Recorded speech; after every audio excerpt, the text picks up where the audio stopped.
Hello and welcome to Sheer Fucking Hubris, a podcast started by three buddies, three Star Trek fans who get together each week, talk about some episodes of Star Trek that they watched. I am Joe Bob. Joining me is Mr. Willie Hello. and also Wiblio Borden. Hello. Biblio Borden, excuse me. There you go. It's been a long week. How are you, gentlemen?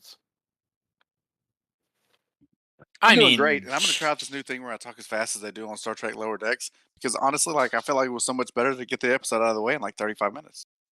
How many times you had to practice that? I just pulled that out of my ass right then. I even got a side eye from my wife on that one. That was pretty impressive. You are definitely the Boimler of the group. Thank you, man. I doubt that very much. I don't know who I am. I speak slowly. I'm the ransom. Warden is the, oh shit, his name escapes me, the engineer. Christ, what's his name? What's the chief engineer's name? Oh, the chief engineer? Oh, for fuck's sake. I love you too. Anyway. He just brought some hand pies around for us. I thought it was sweet. Anyway, this week we're moving along our watch of the most recent seasons of Strange New Worlds and Picard, season 2 and season 3. We're to the 6th episode, I believe. Officially in the back end of the season. And we also picked up to classic, quote unquote, Trek episodes, a Voyager classic, and actually a Lower Decks episode. So I don't know if it has moved into the realm of classic yet, but it's one that I enjoy. Well, good. Good week for watching Star Trek, just in general. I think so. Yeah, I enjoyed it. You had fun with them, Willie? Yeah. I mean, I had fun with most of them. Had fun with one of them. You had fun with one of them, but did you enjoy all four? There were episodes of Star Trek which happened this week. Well, let's start with one of those episodes of Star Trek that happened, that being Star Trek Picard Season 3, Episode 6, Bounty.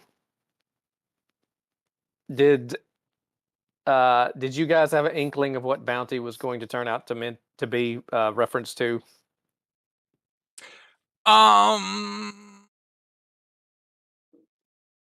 specifically. I can't claim to. No. They were trying to make you think it'd be about Jack. They were trying to get you. But it wasn't about Jack being a wanted man. I had an inkling of hope when I saw it was Bounty. It turned out to be correct. Turned out to be incorrect, though, on something else. Two other things, actually, I guess. But we'll get into that. All right. Well, let's start with, we are on the lam. Ro done blowed herself up. And so the Titan is hyperspace skipping around the quadrant and dropping off beacons that if they were the actual ship, the enemy would have crashed into, because they all three warp in 2 feet away from the damn beacon. I know. But it's okay.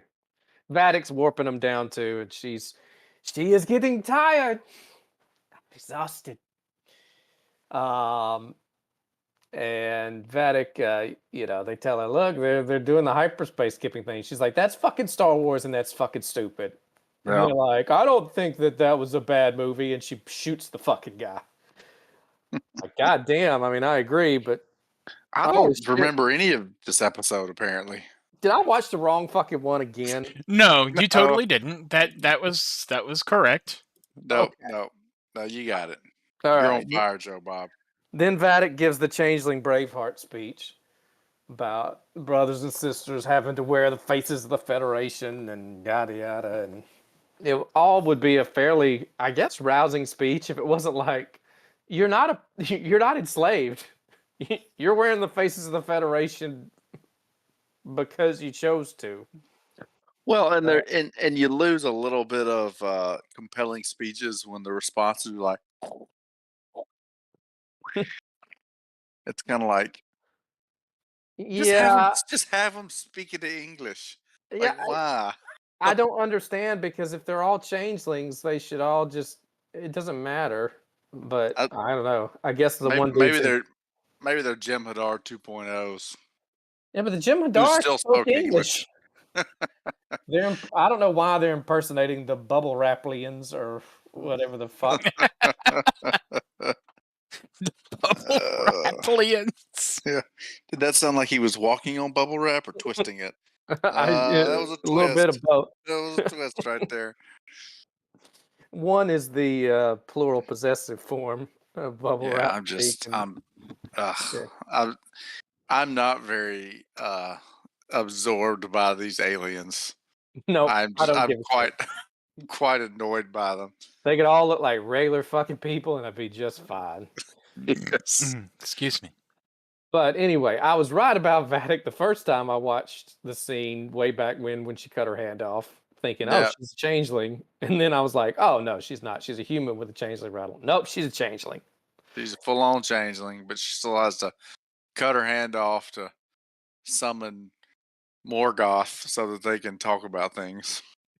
This is so weird. Everything I said about Vatic being sort of becoming an interesting character, I take back this week. I'm serious. I'm having trouble remembering this episode. I'm sure as we go through it, like I'll remember all this, but I'm having a little bit of trouble. But anyway. Well, I'll just keep barreling on. The next scene I was about to say, I'm sure your crackpot recap will kind of jog my memory here. Right. Beverly is talking to Picard, and she's like, I found out what's going on with Jackie Boy. He's got the brain pain, just like his old man. And she's like, I'm so sad. It's a terminal diagnosis. What is it with the future and terminal diagnoses? Like, he's only has medicine not advanced? Like, he might only have another 70 or 80 years, Jean-Luc. We can only pray he'll have a golem body by then. He's like, oh, Beverly, she's like, stop, before you try to fucking put yourself up on a fucking cross, go take him down off of his. And Jean-Luc's like, yes, ma'am. It's like, we're still paying the rent on the fucking 10 Forward program, so go do a scene there. And Jean-Luc's like, I'll do it, Beverly. And so he heads there, and Jack's like, bartender, around for my old man. And for some reason, it doesn't come with a holographic Guinan, which disappoints me. But they couldn't spring for the full rent. I guess inflation not. And all. Maybe there's a trademark on Guinan's likeness. Maybe maybe the copyright is owned by the whatever, not the Q continuum, the LREon continuum. Anyway, the mighty warrior race who fought the Q continuum to a stalemate. Well, with hissing sounds. There was a glitch, and the Guinan hologram kept serving drinks in a bottle that summoned the Q continuum. They're like, well, we gotta stop doing that. Anyway, I like Jack and Picard together more and more. And in general, I continue to like Jack's character a lot. He says a couple funny things, like, look what Van Gogh did with an inflamed brain. Give me a few ears and a few years, and you never know. Mm-hmm. And he says, look, Mom wanted to protect me from being Jean-Luc Picard's son, but turns out I was doomed before I was born. Poor guy. He's like, how did you survive it? And Picard's like, I didn't. He's like, no, I don't. I know you died of it when you were 90, fucker. I just, You I know don't what know. Picard should have said? He should have said, "You shouldn't get too used to." What did he tell him about his hair? Don't get too used to it. Enjoy it while it lasts. That's right. Yeah. How did you get over it? Enjoy your life while it lasts. Enjoy that perfectly 100% human fleshy body while it lasts, because it's got an Right. expiration date of 100 years. I just, again, the stakes would feel a lot higher if Picard hadn't lived to be like 90 with it. But you know what? I'm not going to criticize the writing because There'll be a time for that. will there be? I'm Are sure we there going to will criticize? be. Yeah, I'm sure there I will don't be. look. I think writing is a hard job, and I don't criticize people that do it. I just, try to enjoy it as best I can. Oh, sure. Yeah. The noblest of professions, writing Star Trek. Yeah. Thankfully, this scene is interrupted by my favorite character coming aboard, which is Rafi. Whee! Yay! Now the gang's all together, or almost all together. We got two more, and she comes on. She's like, "Seven, you look good." And Seven's like, "Don't talk to me, you piece of shit." It's like, "Oh." It's like, "Hey, everybody, Worf's been meditating. Can you believe that shit?" And I'm like, "Worf always meditated. Like, Rafi, you did not watch DS9 because he was always doing some Tai Chi bullshit." But whatever. Worf's like, "All right, well, let's make sure Rose's death was not in vain." And he's like, I think he also says something like, "And I've had time to process the fact that you two are parents." He's like, Yeah, fist bump Jean-Luc. that's right. Hmm. Oh my gosh. All right. Yeah, this episode's starting to come back to me a little bit now. Yep. Then I think we go back to the observation deck so Rafi and Worf can give the little update, little exposition dump in case you didn't watch DS9 about how the changelings. It's like we got changers and changer danger, and we Change. well, that's what this But season's about. these changers are more realistic and they can get past our normal screening methodology Right. because And we got to up the stakes, right? yep. And we kind of blame Starfleet for creating this because they're like, well, we did in Section 31 did create a changeling virus, and they're like, which we gave them the cure to, and they're like, not before creating a bunch of zealots. I'm like, fuck this. We didn't do that, but they deserved it. Fuck the changelings. Anyway, they say we got to go to Daystrom. We know how to get past the AI, so we can identify what Vadic was really trying to steal. But That's right. That's right. This was the Easter egg episode. They should have Yes. named this thing Easter Egg Hunt I was about to because I say, paused this thing so many times. and they're headed to Daystrom Station, which apparently is a fucking Easter egg factory. Because that's Well, it wasn't the only one no, during this episode, though. no, it's not. In fact, the other one was even better, in my opinion. Well, it So, depends. Yeah, it depends on if you want knickknacks or ships. But well, you know me, I'm a ship man. you So are a ship man. That is. I'm an It is engineer. true. So attack So, triples are one thing, but the Defiant, oh boy. And let me just say, Jack is a man after my own heart, because that refit Connie, oh boy. Oh boy. Jack's like, I'm a Constitution man. I'm like, me too. mhm. It's not a dump stat for me either, boy. Anyway, we go to Daystrom Station, drop out behind the planet. Thankfully, there's no ships around, even though surely everybody that's a changeling's got to be wise to their plan by now, I would think. But whatever. And Well, Worf, look, it's the age old adage where if you guard something too much, people are going to think there's something valuable there. So if you just don't guard it at all, everybody leaves it alone, right? I guess. Hiding in plain sight, as it were. The closer we are to danger, the further away we are from harm. That's right. Anyway, But you were all very small. Thank you, Treebeard. Oh, the last goddamn thing we need right now is an int moot. Anyway, you fuckers have. Oh, they're getting on the transporter. They're gonna take Riker, Worf, Seven. I mean, Rafi, and Seven comes in, and it's like, you look good. And there's a definite tension, and Worf is like, it is fine. I have gone into battle with lovers many times, and they're like, we're not together anymore. Oh, thank God. I Yeah, was it was practicing terrible. deceit. It was sloppy. And then they start beaming over, and he's like, we may have to do some good old Klingon attack shit. And Worf's like, I prefer peace now. And Riker says, we're all gonna die. I enjoyed Riker in this episode. I said a few episodes ago, Riker's the MVP of this season, and have not changed my mind on it. We're all gonna die. I remember laughing out loud actually when he said that. Although Riker got main character syndrome and fucking tried to glory days it and be like, all right, you two highly trained Starfleet intelligence operatives, including a Klingon warrior, you stay back and I'll buy you the time. I was like, what the fuck are you doing? But He had plot armor. that comes later.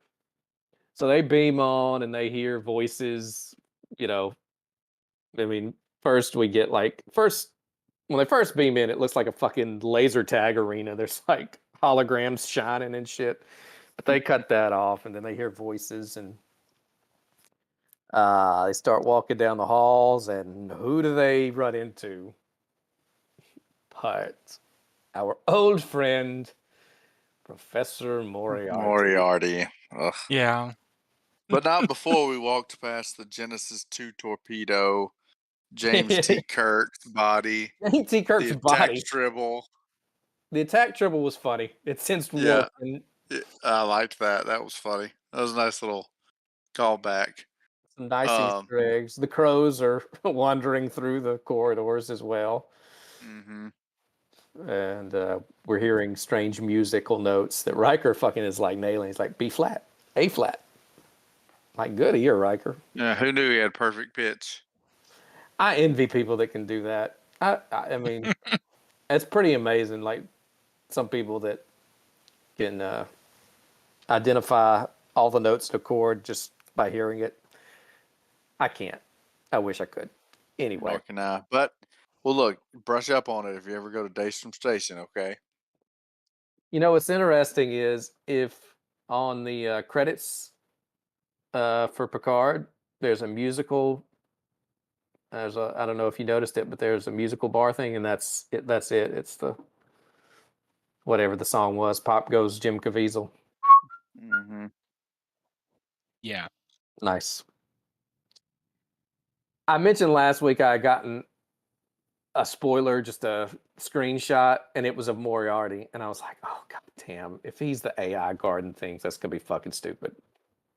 Well, he was, in a way. He wasn't. I'm okay with the way it was done. It was just a little fast of the data that popped up. I told you, I thought the AI would be lore. I'm gonna give myself a halfway pass on that. Mm-hmm. So, but anyway, while our away team is dealing with all this bullshit, some patrols finally show up, and they've got trackable munitions. So, oh my god. Paintballs. Like, we can't. they have intergalactic subspace paintballs, and we can't get hit by a paintball, so we got to warp away. And Picard's like, "Let's go see the museum." I mean, if you have that, just like fire it like a shotgun round. Like, don't try and tag them with it. Don't try and ping them with it. Just slam it out there and see what sticks. What would be the purpose of that otherwise than doing it like that? But whatever.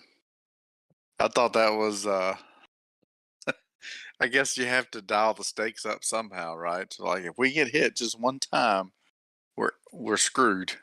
Well, I think that was it. That was the writer saying, well, won't Mr. Willie be like, well, maybe we could hang around and get hit once or twice, but nope. That's why he can't even take one hit. So there you go. So we leave one Easter egg factory and we go to a new one. We show up at 8th and Prime, which is the home of the Fleet Museum. And I saw this and I nerded out. I was like, Oh yeah, I just can only imagine you were just feverishly masturbating through most of this episode, oh or at my least this God, scene, yes. at least. Yes, I watched it several times in the hotel room alone, and You went and rented a hotel room just for this. just for this, yeah. I was like, I'll be This was right not a back. coincidence. No, I didn't. And who runs Yeah, the? we went round the horn on this one. Oh yeah, yeah. Who's running it? Have you noticed? Like, I guess it's true. I guess AI does replace jobs in the future, because I feel like all these places are definitely staffed with a skillet and crew. Because there's just nobody on any of these. There was nobody on Daystrom Station, right? Oh, I know. Nobody on There Daystrom was Station. nobody but Geordi on this thing, And Jordy even says and at one Geordi's point, daughter. I've got to deal with the hundreds of thousands of people that come by to see these ships every day. I'm like, who? Where? When? Oh man. And the Titan just parks itself in one of the open rings.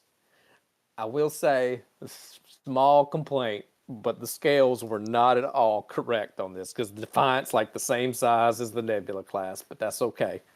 Mm-hmm. Not gonna complain because I loved And it. the bounty was, much larger than it needed to be, seeing Mhm. as it was like the old bird of prey that literally had like a 10-man crew. Right. So, but I'm not gonna complain.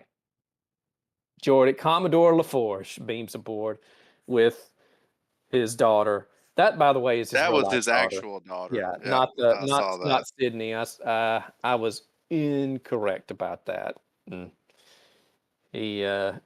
He sees Beverly and he's like, in a nanosecond, my body materialized. I'm like, what?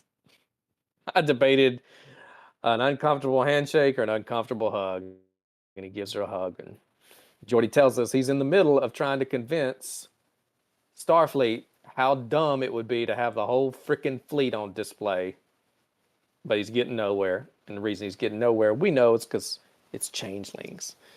And he Mhm. sees Sydney and he's like, hello, Sid. And then walks on past, and Arlandria's like, or whatever her name That is. was cold. Yeah, she's like, I'll talk to Dad. him. I'll talk to him. He's a stubborn prick. And then they go and they're talking it over, and he's like, look, man, I got to go back and get Riker and Worf. And Jordy's like, you fucked them over too? Goddamn. He's like, well, yeah. And he's like, we're having trouble getting away. And Jordy's like, well, you know why, right? Tell him, daughter. Because all the ships talk to each other now. They're all networked. I'm like, well, shouldn't Shaw have known that shit? But okay, The IT guy came in and installed it after hours. He also I put guess on so. email trackers. I guess so. Picard's like, oh dear. Beverly's like, Oh my. if somebody has been on ghostsex.com, it wasn't me. Oh no. Okay. Anyway, at this point, I texted you guys because I was 100% convinced that Geordi was going to be like, but we have an old ship that doesn't have this integrated yet. And he was going to bring up the saucer section of the Enterprise D and be like, it's been a pet project of mine. And like, he found some other Galaxy class to put the star drive on. But he didn't. That was not Nope, how they solved this. he didn't. I thought he was going to give him an old ship too. Yeah. And I mean, what else could it have possibly been at that point but the bounty, right? That was what I figured it was either going to be that, or it was going to give him like one of the old uh uh movie the Kirk movie timeline ships, Mm-hmm. like the Excelsior or something like that. The Oh, God. Excelsior. If he'd have given him, Why in God's name would you want that bucket of bolts? But yeah, God, I that's was a you. big ship. I thought that I thought he was going to give him a ship, but They didn't. He They didn't. decoupled. They decoupled instead. Well, I mean, they don't want to be too nostalgia baiting. Not this series. Uh anyway, let's see. So No, while he's they're actually not doing going to help him at all. no, Yeah, no, he's he wasn't going to pissed help him at because all he's a because he's father pissed. now, and his daughter is an Is involved in ensign all this. Yeah. on the ship, and while they're talking about this, Jack and Seven are talking. Jack is sat down in Picard's seat, like, oh, hey, she's like, get the fuck out of Yeah. that. He's like, I'm just trying it out, seeing how it feels. He's like, oh, there's the Defiant, there's the New Jersey. He's like, oh, there's the Constitution refit. And I was like, oh, talk dirty to me, Jack. I love it. He's like, I don't know that one. She's Yeah, like, this one looks stupid. yeah, Then the cells flip up on it or what? she's like, don't worry, nobody watched this show. That's the Voyager. That's where I found my family. And Jack's like, yeah, well, we all long for connection. Just all stars in the same sky, but light years separate us. And Seven's like, God damn it, you are your father's son. Holy fuck. Mhm. I was like, that's pretty good writing. I I like the what they call it, a poetic drive-by. Oh my goodness. Meanwhile, at Daystrom, Riker's figured it all out. But they're trying to reach out, and uh, they find what's guarding the station, and oh my god, it's Data, sort of not Data, whatever. It's Brent Spiner. It's Is all you Brent need to Spiner. know. That's right. That's exactly right. And so Rafi's like, I found another file labeled Brent Spiner, and up pops Sung, and he's like, I thought that my legacy would be my new body and me living forever, but that's stupid. Legacy is about I don't know. He says a bunch of shit that I'm like, this doesn't make any goddamn sense, but okay. I just the only thing I remember from it is like, and the important thing about legacy is to add to it, and it zooms in on the Titan, like, look, we're adding to the legacy. We're filmmakers. Anyway. Mhm. And he says that the new body ages, and so it has wisdom and age to it, just like Brent Spiner. It's got a little bit of Lao, a little bit of B4, a little bit of lore, and a whole lot of data. A little bit of Soong and a whole lot of data. So they're like, we're gonna have to get this back to the ship. So as soon as Enterprise gets here, We're gonna the Titan weekend at gets here. Bernie's him. Yep. As soon as the Titan gets back, we're gonna beam them all over. Meanwhile, let's see. Back on the Titan, Geordi's still saying, nope, not gonna do it. You know, you got a family now. You know how I got to protect them. It's like, and Sydney just, she doesn't want to be an engineer. You know, you try to pass on the good things, but sometimes you pass on. And Picard's like, a terminal illness. And Geordi's like, no, I was going to say stubbornness. The fuck baggage have you got? Damn it, Picard! You always had to do this. This is not your show anymore. Take a look at the name, LaForge. This is not Star Trek LaForge. That's right. Anyway, and he refuses to help him, so Picard's like, oh, I guess that didn't work. Sydney, your old man wants to see you. And even though Picard has talked to everybody in this show, given them a pedantic, long lecturing speech at every juncture in this entire show, he's like, well, all right, Geordi. Peace out. He was tag team in this one. He tapped out and tagged Sydney in because she's like, Dad, you told me that the crew is family, and I'm standing up to help my family. And if you would believe in this, if you believed in me, it's like, God damn. And then she leaves, and she tells Landria that she's gonna stay on the Titan. And Jack's like, it's great news because this one over here, she's a good flyer. She flies. She's a pilot. We had to go there. We had to act to that well, didn't we? I didn't do the full thing. I didn't do the voice. But he says, She's pilot. Damn it, Willie. I was trying to show restraint the way that the writers of Star Trek Picard show restraint when it comes to tugging the nostalgia dick. Anyway, he says, I got 2 questions. 1, how good do you know this station? And 2, how do you feel about a little, let's call it minor larceny? I like Jackie boy. Yeah. Anyway, they pull off their minor larceny really fucking quick because in the walk down to the transporter room, they have stolen the cloak and installed it. And there's a cute moment. Incorrectly There's a installed cute it. moment where Shaw is like, Commodore, I big TNG fan here. Just want to say what an honor. Jordy's like, don't what? Jordy But I throws a love bone. how He's like, everybody was rolling their eyes at Shaw when he was doing it. that's good writing, man. They established he was a grease monkey from Chicago. He was an engineer to begin with, and so I thought it was cute. Mm-hmm. Gave Shaw something to do because other than this, I don't think he did a goddamn thing this episode. Anyways, Geordi gets ready to beam off. All of a sudden, the ship cloaks from the inside, which I didn't think that they did that.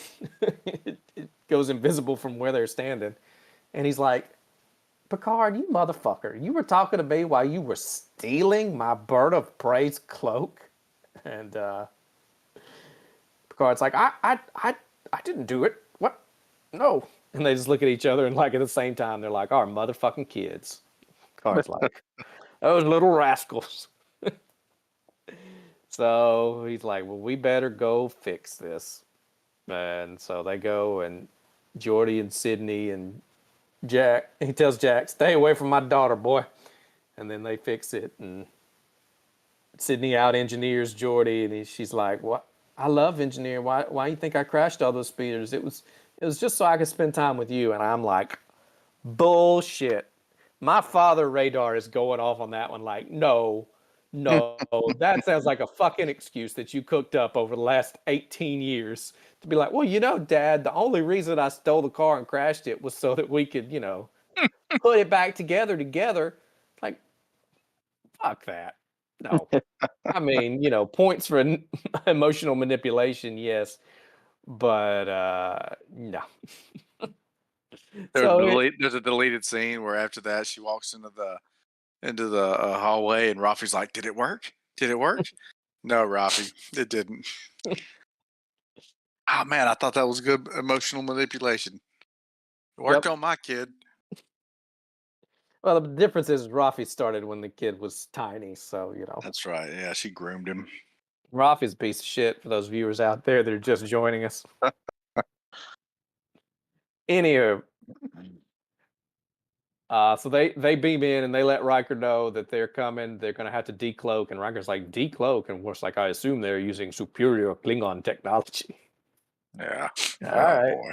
Whatever. But there's not going to be in time. Even though it's like a 50-year-old cloaking device at this point, right? Right. Yep. And the thing's got to have a tailpipe.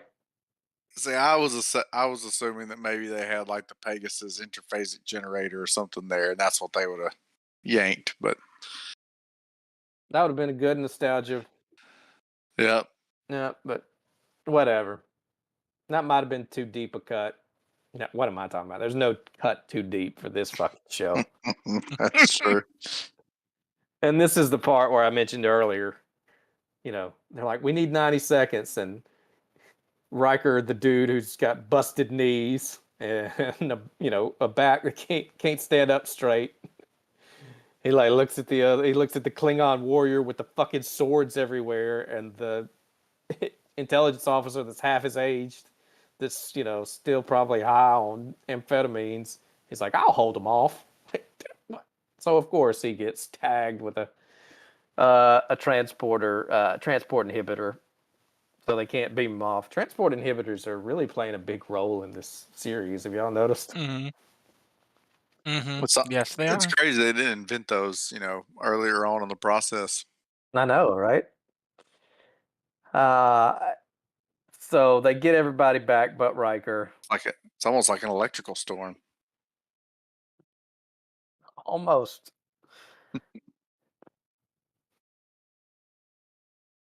Anyway, let's see. What? Can't What's? remember where you were. Yeah, yep. You keep fucking. Riker gets tagged with the transport inhibitor. So, but they're like they pick up 3 signals, so they think they've got everybody, and then they beam them all there, and they strategically place Worf on the transporter pad, so nobody can apparently see that Data's back there. Well, because they're weekend at Bernie's him. We have to have the interaction between Worf and Geordi, which is nice. And then he steps out, and Geordi's like, Data. It got me a little bit. Mm-hmm. Seeing Geordi and Data back together. And so they start working on Brent Spiner. And Picard's like, this is tough. I've watched him die now twice. And they're like, oh, because it's tough because he's your friend. He's like, no, it's tough because Nemesis and season 1 sucked ass. And I don't want to relive them.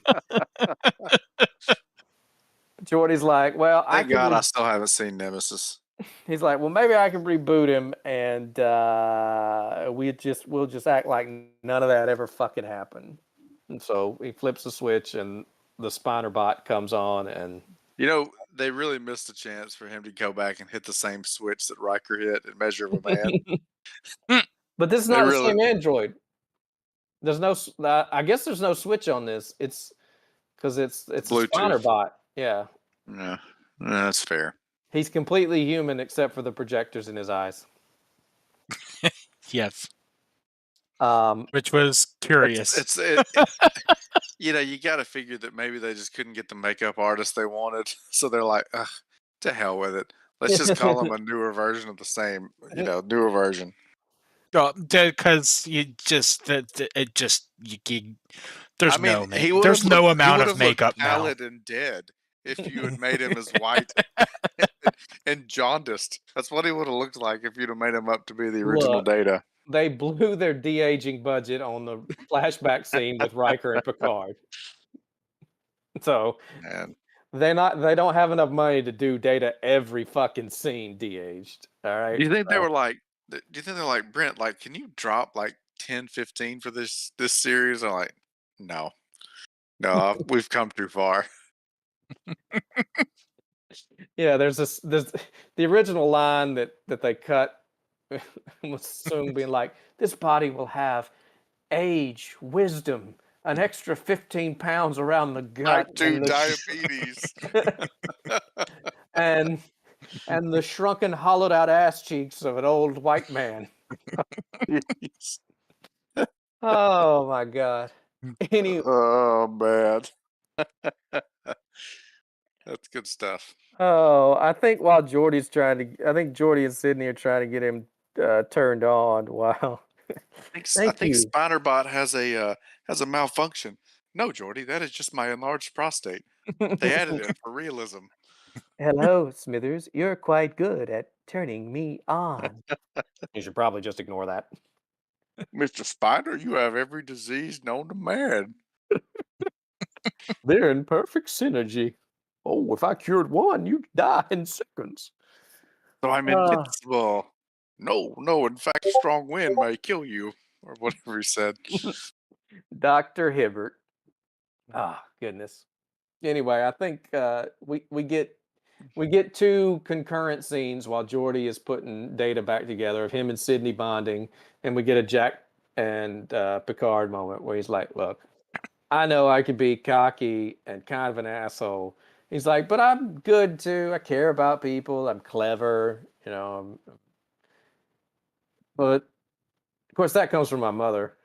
But maybe there's some good shit from you too, Jean-Luc. Like Seven called me a drive-by poet earlier.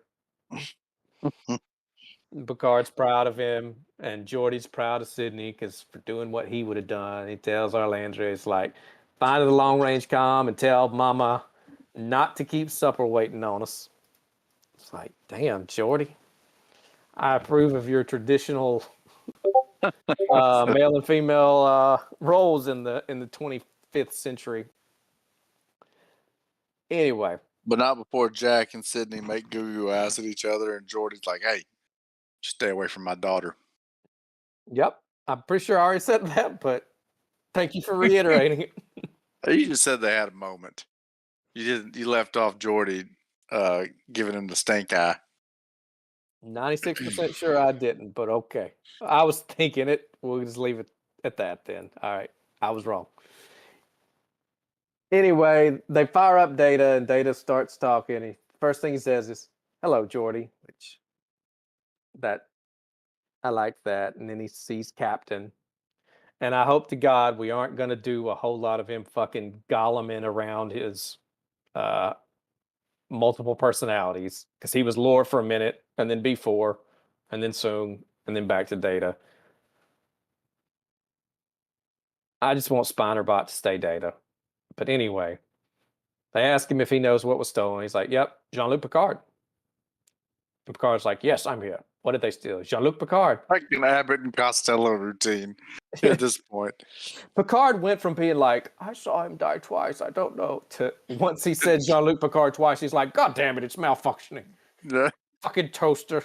Reboot the son of a bitch." They're like, no, Data. Can you tell us what was the manifest? Like, yes. It's like, searching. Jean-Luc Picard. And then that's when he engages his projector eyes, and we see Picard's wrinkly ass body. Yeah. And that's what they took. Is Jean-Luc So not Picard. only did we have Kirk at Daystrom, we had Picard's dusty old twig and berries as well. And Archer's, right? Wasn't that another of the Easter eggs? Wasn't Archer? I don't remember. I don't. There were a couple don't recall. There were a couple that I couldn't tell what they were. I think it was, but anyway, it's a little creepy. Yeah, I was about to say, kind of creepy how they keep hanging on to people. It's funny because now I just picture Generations Picard like burying Kirk and like very carefully placing his comm badge on top of the rocks and like paying his respects, and he beams off, and then like as soon as he beams off, like some Section 31 dude jumps out of the bushes and vaporizes all the rocks and grabs Kirk's body and beams up with it. Anyway, does an actual Weekend at Bernie's. So we know what they stole. We got one. Unless that's the James Kirk from the Strange New Worlds episode. I guess. Oh, you mean that the body is like 600 years old because it was recovered in Montreal or Quebec or wherever the fuck. New York. Toronto.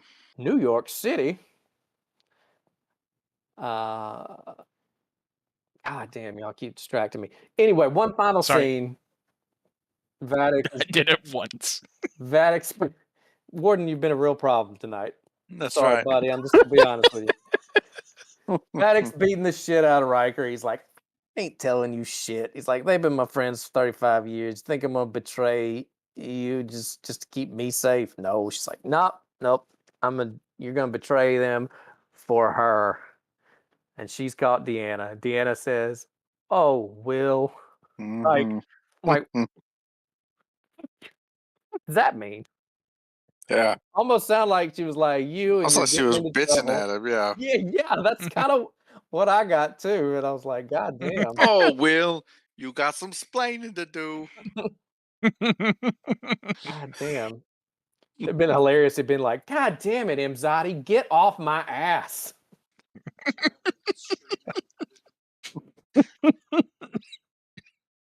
That is Star Trek Picard Season 3, Episode 6, Bounty. I guess, and I guess the one other thing that I kind of liked, I guess Worf is going to go be the rest. Even though Worf didn't fight, this makes no goddamn sense. Worf, who should have fought to buy them time, now he's going to have to go rescue Riker. And woe be it to the man or beast or God who comes between him and Will Riker.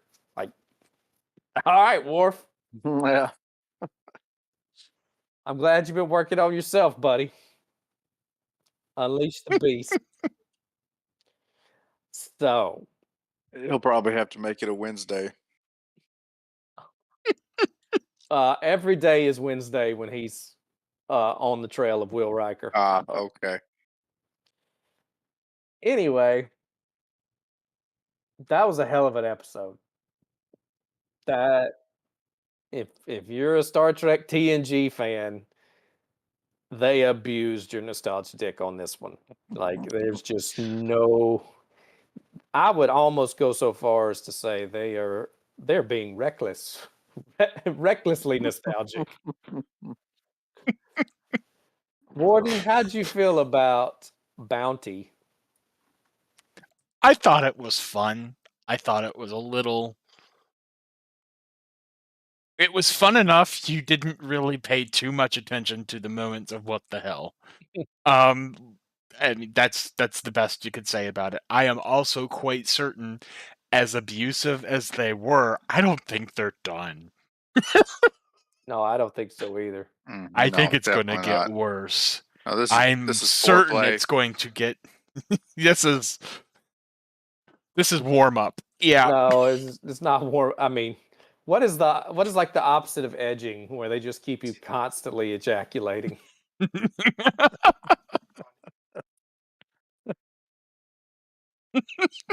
I don't know, because I'm not even sure know, that that's physiological possible. If the term doesn't exist, it will be called Picarding from now on.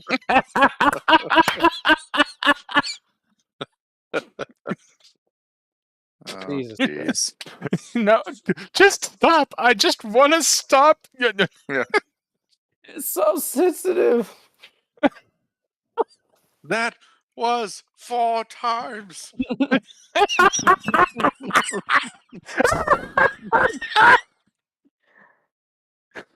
Oh my god.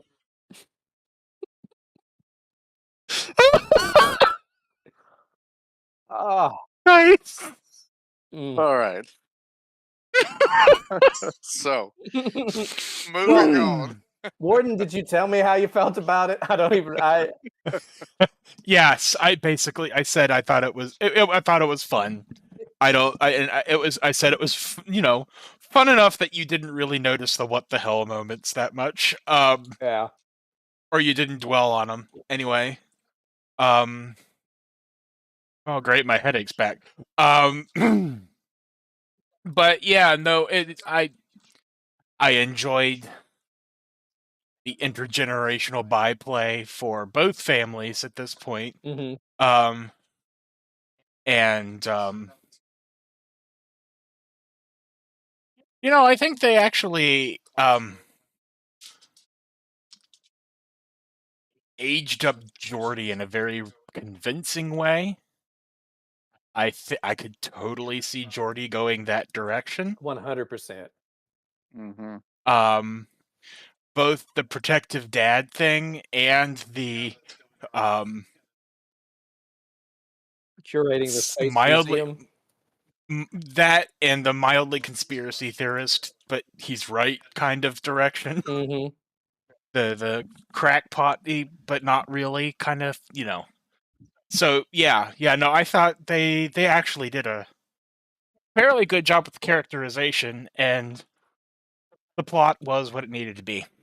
Well, you got to remember, Geordi's been hacked like 2 or 3 times himself, so fair. He's probably pretty wary of networking the entire.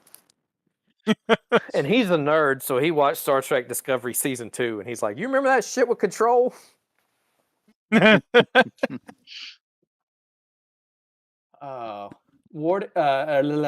Willie, how'd you feel about Bounty, the quicker nostalgia dicker upper?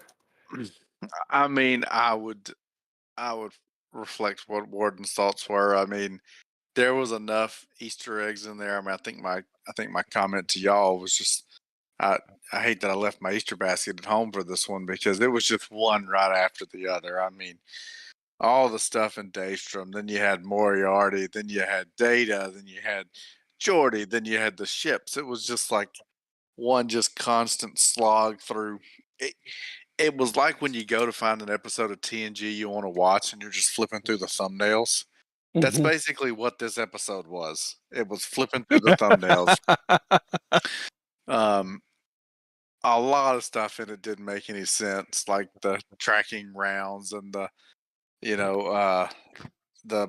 transport inhibitor bullets, and the fact there was nobody on Daystrom Station, and the whole apparently you have to decloak and drive straight over somebody you need to beam. I guess the only Okay, thing I appreciate that they did was the fact that hold on. I thought they said they had to get physically close enough because the ships had transport inhibitors on them. well, maybe so. But I was going to say I appreciate that they showed the restraint, that they didn't steal like some kind of newer cloaking device that you can beam while cloaked in. They at least didn't break that plot device. So, For the like I record, said, for the record, I will point out, where did that cloaking device come from? I know that's what I'm saying. That they didn't break it, right? No, but no. My point is, that's the It cloaking came from the devices. bounty. And remember how they could beam people into the ship while it was cloaked in San Francisco Park? Oh yeah, that's true. They did. That's Just fair. But we'll say that it takes a lot more of its energy to cloak a ship the size of the Titan, and since it's not well integrated with the systems, because Klingon will hand wavy bullshit that way. But I was I mean, it was better than anything that season 1 or 2 came up with. I do feel like we're hitting a little bit of that point in previous seasons of Picard where we're getting a lot of stuff in the air, and we're gonna have the Seinfeld episode this. Like, I don't know, whatever. Warden, do you still think the Whatever. Borg is going to be a linchpin of this? Because we're down to the last 4 episodes now, and it's awful late to be introducing us like a whole new second antagonist angle. I mean, yeah, I kind of do. No, I'm sticking to it. I respect and you know that, sir. and I'm gonna say that from a certain point of view, it's not introducing a new second antagonist, because I mean, Well, they've been the antagonist the whole time. that's true, but we haven't even mentioned it. I hear ya. I was just being pedantic for the fun of it. I can't imagine why anyone would do that.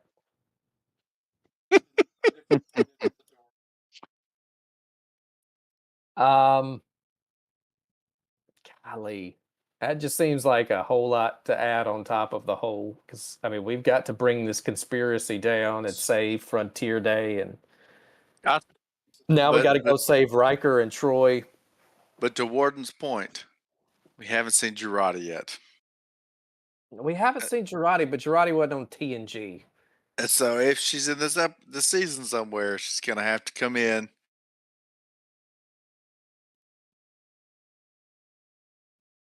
Yeah,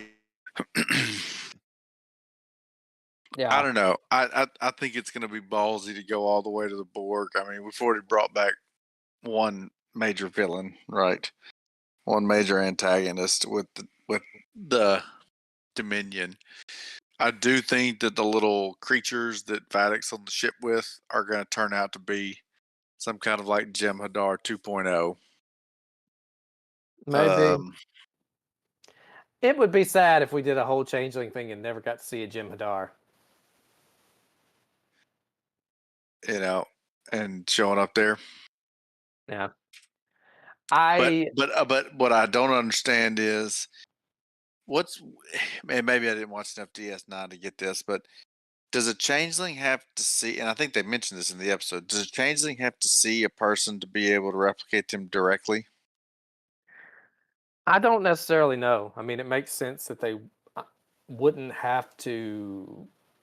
I mean, you would think it would be different. It would be different if you want to impersonate, Mr. Willie, and you've never met me, and I'm a nobody. But if you wanted to impersonate like Donald Trump, you've probably seen enough of him, and there's enough of him out there, and you've heard him speak enough, and you've seen him indicted enough that like at some point you could just kind of pretend to be him without actually ever needing to meet him, right? Yeah, I think that that's the case. I know there's no practical thing like you have to touch them to absorb like certain, it's all based on visual observations. So I don't know why you couldn't do that through, enough Yeah. holotapes or whatever. Right. So to me, it didn't make any sense that they went and got his body. Maybe when maybe they tried to changeling up Jack and they gave the whole Great Link Irromotic syndrome, and so they got Picard to try to cure it, but he's too dead. So now they're trying to get Jack and that's how they're going to cure his Irromotic syndrome. Because now the whole changeling groups are like, we got irritable brain syndrome. I mean, we could just be taking this like a totally wrong direction, and they just plan on like fornicating with his corpse on like Frontier Day or something, or they're going to literal weekend at Bernie's him. I mean, it doesn't have to be anything classy or creative. This is New Trek. This is New Trek. But I'm slowly becoming more comfortable with giving this writing staff the benefit of the doubt. Oh. Yeah. We'll see. I mean, we've only got 4 episodes left, right? Yeah. So we gotta wrap shit up. We gotta save Will and Deanna. You know who's gonna save the day at the end? It's gonna be Reginald fucking Barkley. The last piece of the TNG puzzle. I am a little we didn't really advance much of the what's going on with Jack's brain hole thing, right? We talked about this overactive brain thing or whatever, but it didn't explain like the Ghostbusters door, right? Well, or but anything they're like saying that. it did. They're claiming that it did. That's what the show is saying right now. The irritable brain syndrome explains everything Jack's been doing. I think it's a little bit of a red herring. Yeah, I think so too. So I mean, that in could which case, Warden could be right, and they could be going to get the Locutus particle out of Picard. Right, but it didn't work. I'm gonna say whatever they wanted to get from Picard, it didn't work, and that's why they're going after Jack. He was too dead for too long.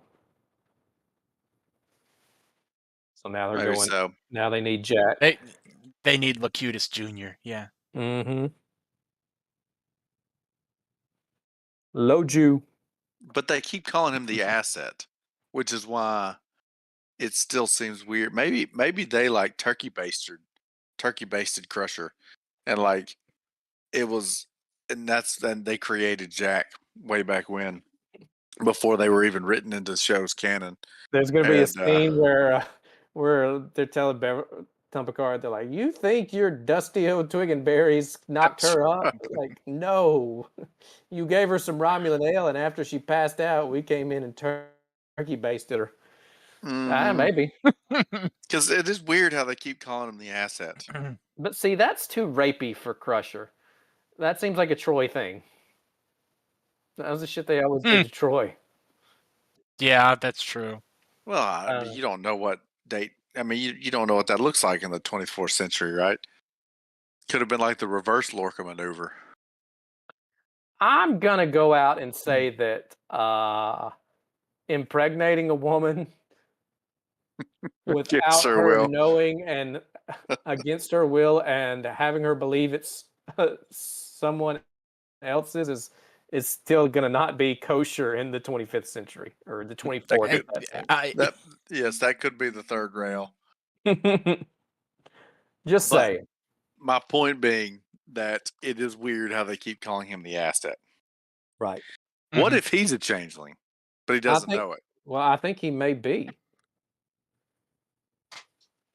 And they haven't activated him yet. He's like a black cell or whatever it's called. It's like Bourne Ultimatum. Yeah. That might make sense. Like he's supposed to be activated at a certain time, but because they replicated him so perfectly, he's got Irumodic syndrome. They changeling that in there too, and now that's triggering these memories early and kind of activating him early. Maybe.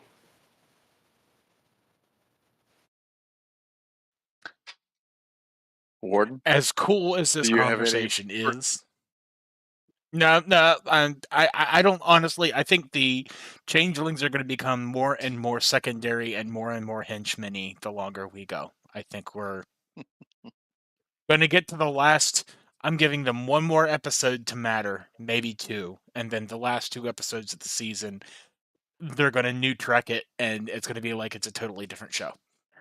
Yeah. Well, I don't think totally different show, but it makes sense the way that this show is going for the changelings to be the henchmen of a villain connected directly to Picard. And that, yeah, could be the Borg for sure. But as cool as this conversation is, we've got 3 more TV shows to cover. I'm just saying. Warden says we just wasted the last 10 minutes, so let's fucking move along to Star Trek Strange New World Season 2, Episode 6, Lost in Translation. This episode starts out, this is Uhura.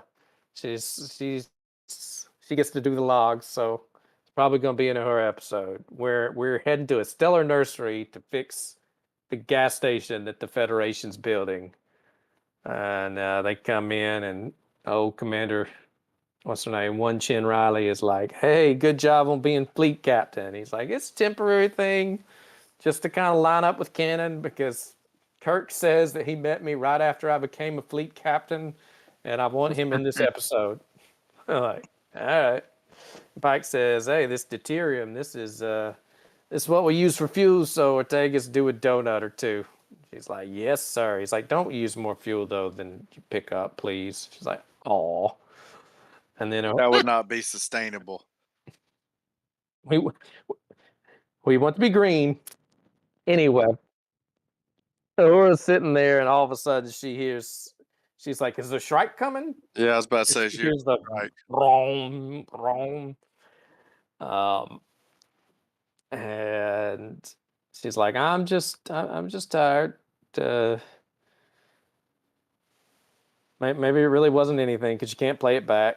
And so she says, "Well, I'll do a diagnostic." And she goes to the nacelle because the antennas run through the nacelles. Okay, whatever. She pulls up a YouTube video that her and him made, and she's watching it. And Pelia comes in and is like, "What are you doing in my nacelle?" It's like, "I'm watching this YouTube video on how to reprogram something." And it's like, "Oh, you miss Mr. Himmer.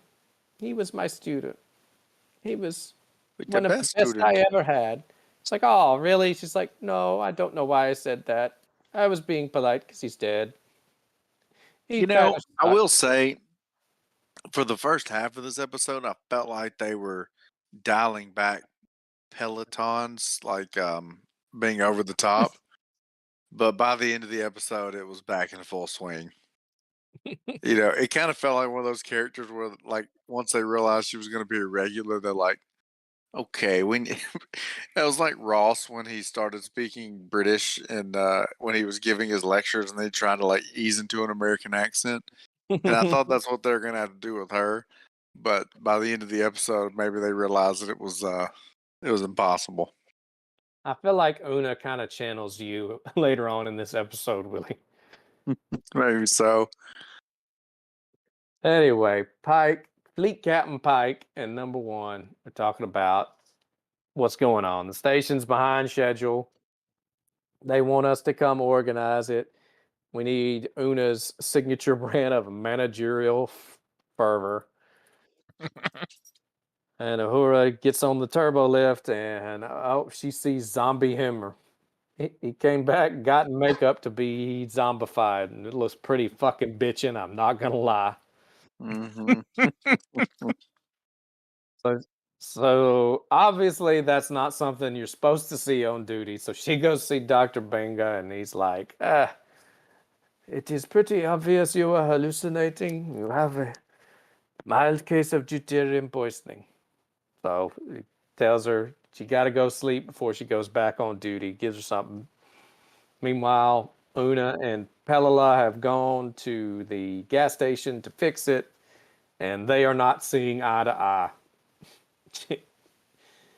Pella wants to do one thing, Una wants to do another. And in the meantime, Farragut's new XO has beamed over. That being one James T. Kirk. And he meets his brother Sammy, who spends most of this episode being a bitch. Yeah, really. Just whining most of the time. And it's like, what's new in xenobiology? And he's like, everything's new and exciting in xenobiology. He's like, every day I pray to our patron saint, Michael Burnham, who was also a xenobiologist, right? Am I remembering that correctly? Believe so. I believe that at least as one of her special. Yes, that's right. What? She was a xenoanthropologist, wasn't she? Yeah, that's right. What Kirk is. I thought he said xenobiologist, but no, anyway. No, it's xenoanthropology. Yes. Okay. Anyway, but he's like, but let's look. You don't give a shit about that.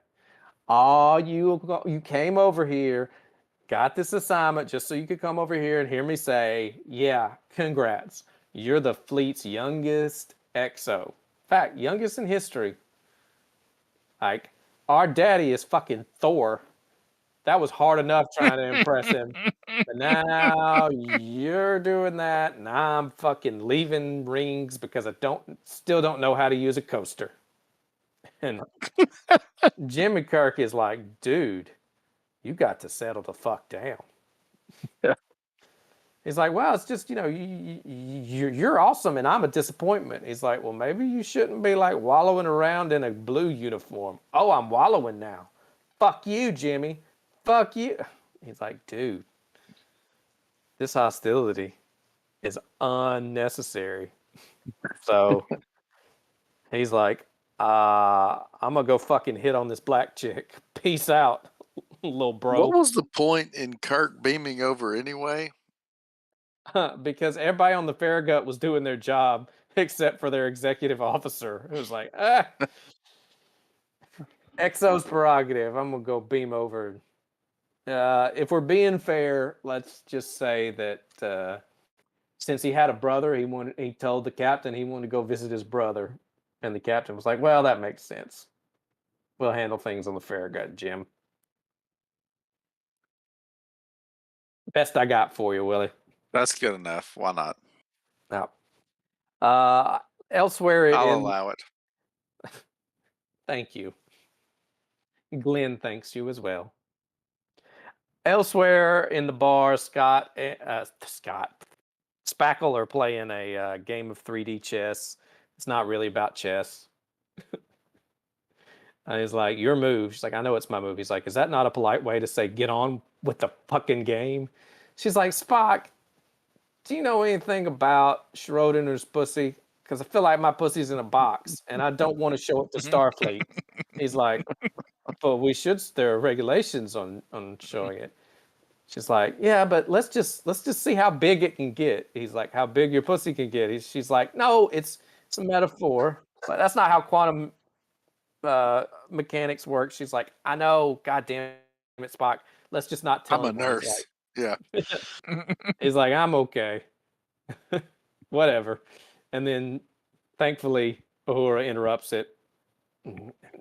Nurse Chapel's like, they always ignore the orders part of doctor's orders. And Uhura's like, you're a nurse. Stop. You're not a doctor. She's like, oh, I'm only one class away from finishing medical school. Anyway, she tells Spock, it's like, it's not deuterium poisoning because I was hearing the Shrike sound on the bridge. Spock's like, well, maybe. I don't know. And That's exactly what he said. Yeah, he says something like that. Something, Occam's razor, something, Yeah, I something. think he chastised her about not being logical.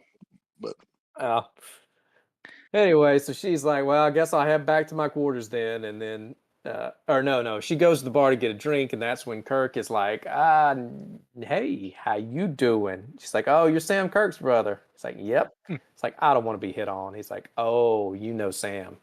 Like, you know Sam's a bitch, right? Don't hold it against me. She's like, look, I don't need any friends right now. I'm like, yes, you do, Uhura. What's your deal? But whatever. She says, I'm going speaking back. of Sam, didn't Spock have to go clean his mess up again this episode? That's at the end. That's at the end. Okay. Yes, and it was very funny. Very funny. So Uhura decides to head back, but then she sees herself wielding a knife, having killed everybody, and she has to knife fight him, and she punches herself in the face, but it turns out she punched Kirk in the face. Kirk's like, oh, take me back to your quarters. Otherwise, I'll have to report you for striking a superior. She's like, that's kind of creepy. It's like, well, you need a friend, right? So she takes him back and she fixes his nose. And Jim, is this where he wants to bring her a cookie? Or is that later? Or no. That's later. He says, let's talk. He's like, I believe you. I want to help you. And he's like, can I take your He's like, can I see your medical records? And she's like, sure, why not? Yeah, this isn't personal at all. He's like, okay, I'm just going to read through these. Let's see. No STDs. That's good. All right. On birth control. That's better. Yeah. She's like, aren't you supposed to be looking for stuff about voices? He's like, oh, yeah, I'll get back to you on that. Meanwhile, on the gas station, Pella has checked the systems that Una did not want her to check, which pisses Una off. She's like, but I found out that sabotage is afoot. I'm like, oh no. Meanwhile, Uhura's still hearing shit. She hears like red alerts. She goes to the bridge. Something strikes the big window. Everybody gets sucked out. But it's all in her head. She realizes she's just fucked up. But then Pike uses the Force and flicks his fingers and he zooms back into the bridge. You can't fly through space with the Force, dumbass. That would be stupid. Anyway, Pike sends her home again, and Jim beams back over and is like, hey, apparently that dude, that Ramon dude that we found, because I think by this point, Una and Pella have found Ramon, right? The saboteur. And he says he was saying some crazy shit. His log said he was I see dead people. And they wake him up in the about that time they're examining him in the sick bay, right? And he slashes Mabinga's chest and goes and runs off. And they're like, "We got to find him." And they're like, "Oh, you should probably go back to your quarters." And she's like, "Yeah, I probably should, but nah, I'm good. On second thought, even though I'm hallucinating and have already punched a Starfleet officer, why don't you give me a phaser and let me track this guy down?" I'm like, this is a bad fucking idea, but whatever. And then she says, no, I don't think I'm all right. And Kirk's like, well, maybe I should take you back to your room. She's like, nah. He's like, all right, well, you go on by yourself, crazy lady with the phaser.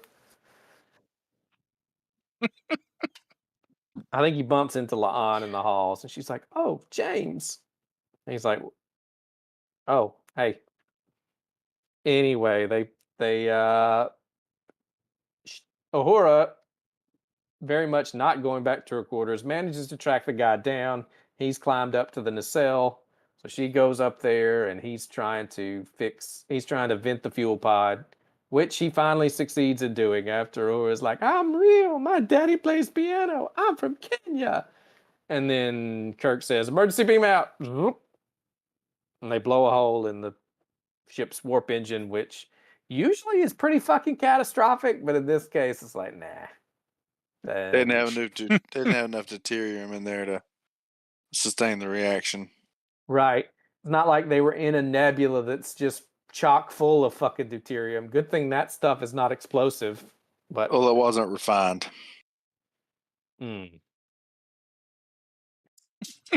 It's tenuous, but I will allow it.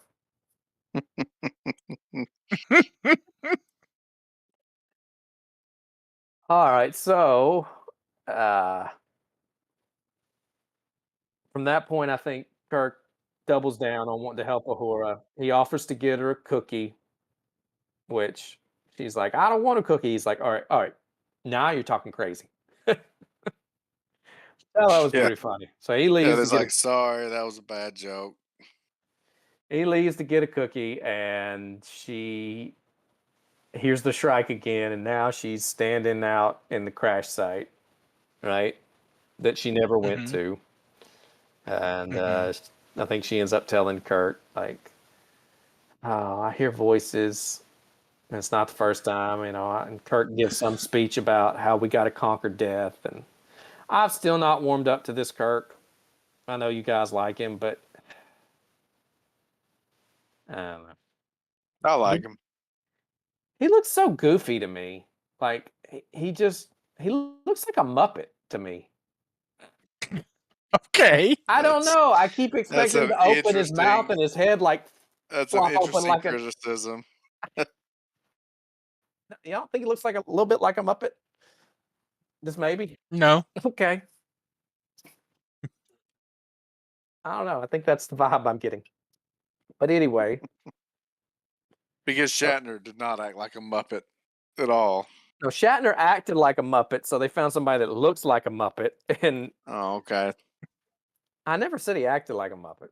He just his facial expressions look like, I don't know. I feel like his mouth is oddly wide compared to the rest of the width of his head, and I feel like he's gonna scream and his top's just gonna flip open. Like, anyway. Well, just wait till Khan maroons him on the center of a planet. If it's gonna happen, it'll happen then.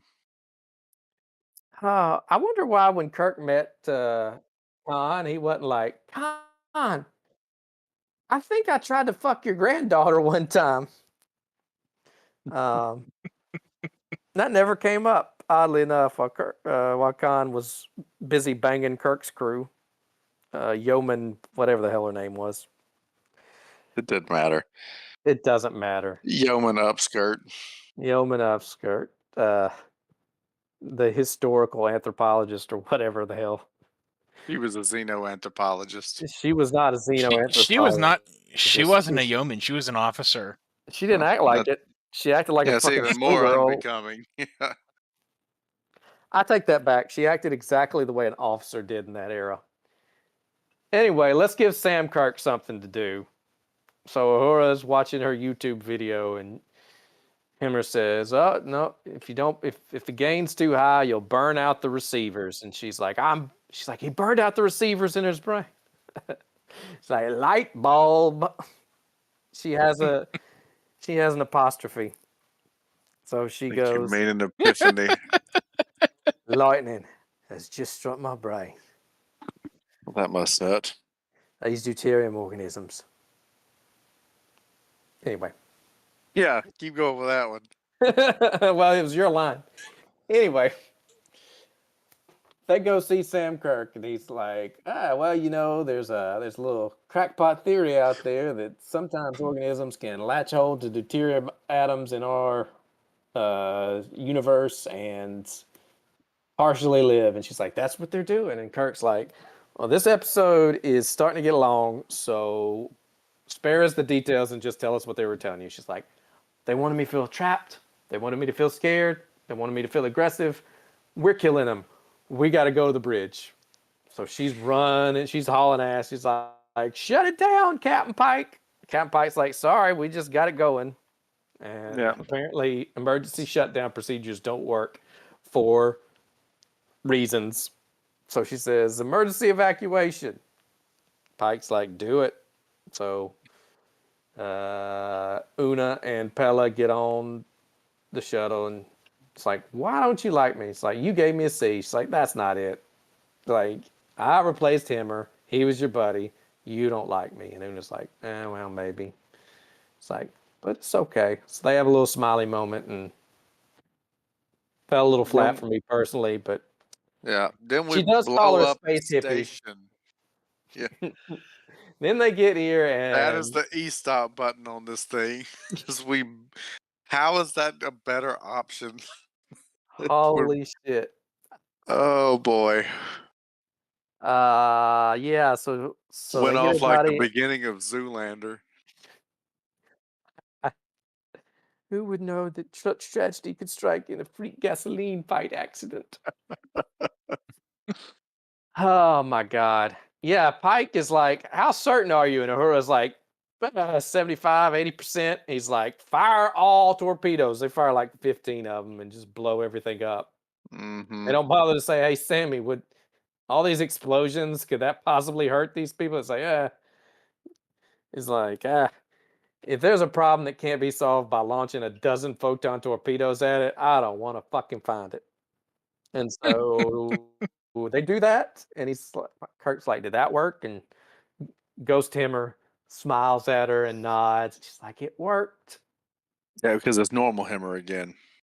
Well, he's still Ghost Himmer. Well, he's Yeah, Ghost Himmer, but he's not it Zombie wasn't Himmer. Zombie Himmer. He's Ghost Himmer. Zombie Himmer Right. sounds like somebody who should be in a Castlevania game. He looked like somebody that should be in a Castlevania That's game. true. That's fair. And that's Yeah. Star Trek. I do believe, like, for Pike, who's been the Boy Scout all season long for 2 seasons now, he was quite trigger happy in this moment, blowing up a lot of Federation property on a whim at that point, right? Yep. He's like, "Get me Admiral Naguma on the phone. I'm gonna have some splaining to do." It's like, but it's on me. He's like, or maybe we can blame it on Kirk over there. And then the denouement is Kirk and Uhura back in the bar having a drink. And she's like, "Have you met Mr. Spock? Mr. Spock, this is James T. Kirk. Cameraman, get ready. We're gonna want a shot of them shaking hands for the first time." And so they do. He's like, "I've met your brother." And he's like, "Yeah, Sam, he can be a bitch." And Spock's like, "Yep, he can be a bitch." And he reaches over and grabs the glass and puts it on the tray because at the beginning of the scene, Sam Kirk is there and gives Jim a platitude completely empty just so that Kirk will turn around and apologize to him. He's like, "You know what? You stay on your little fucking Farragut. I'm on the Enterprise, bitch. I'm working for Captain Pike. You don't know nothing about that shit, Jim Kirk." It's like, oh, Sam. Oh, Sam. Oh, Sam, reality's going to catch up with you, and it's not going to be pleasant. But you'll die. Doesn't he die in TOS? Sammy? I honestly don't recall. I don't think he does. Oh. Maybe he'll die in SNW. But anyway, If only. Spock meets Kirk, and they're like, "We should get together on the next 5-year mission." And Spock is like, "Fascinating. Let's do it." Roll credits. Oh, you have to have Mr. Biblio Warden, Yupper. how did you feel about Lost in Translation?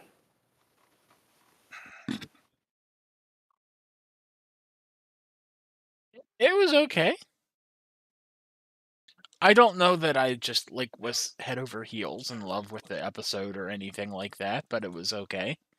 It had some fun moments and some interplay. I'm still, but yeah, and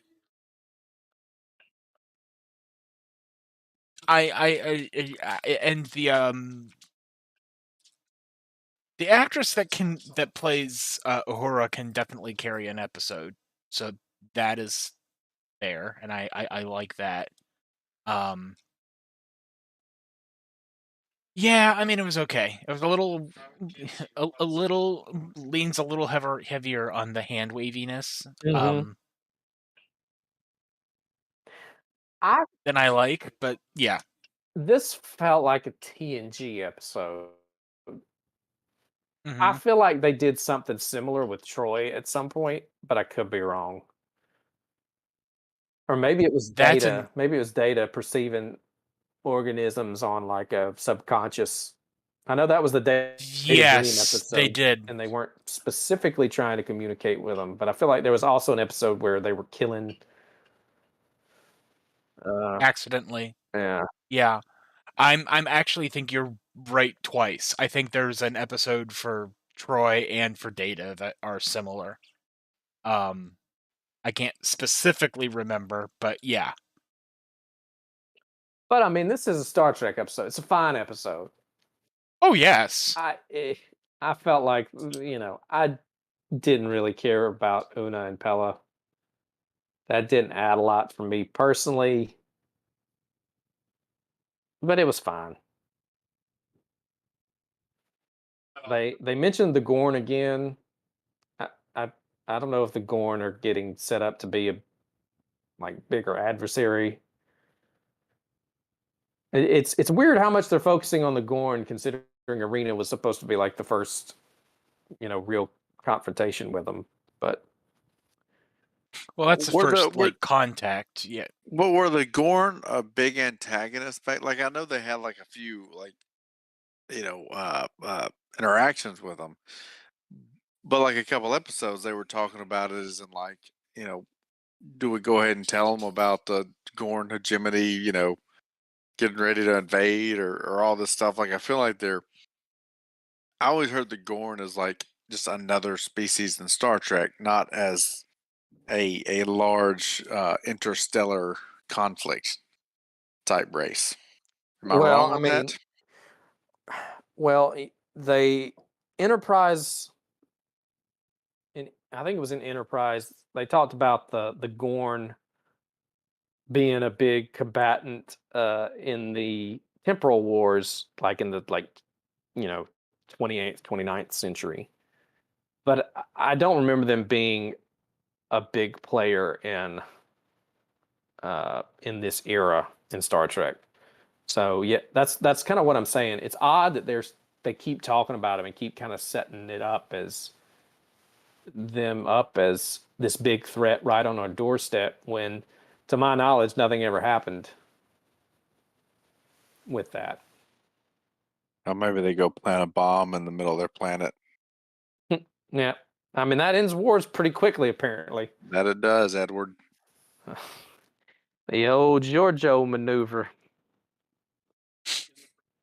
Yeah, I don't remember. I know that Arena is considered the first contact because it's and first contact is the first time two members of the species like basically talk without both of them one or the other dying by the end of it. um I know that's a low bar, but I don't know. Yeah, Yeah. it's a little confusing for me. Did you enjoy this episode, Willie? I got lost in a lot of the techno babble, and I don't know. It was okay. Um, I like the Kirk actor, so I kind of enjoyed him being a little bit more vocal to the episode. Um, and I at least appreciated the fact that they tried to do something. They tried to do something that explored some of the other characters a little bit more, right? Right. Um, but I would say overall, I think we are definitely in a lull with Strange New Worlds right now.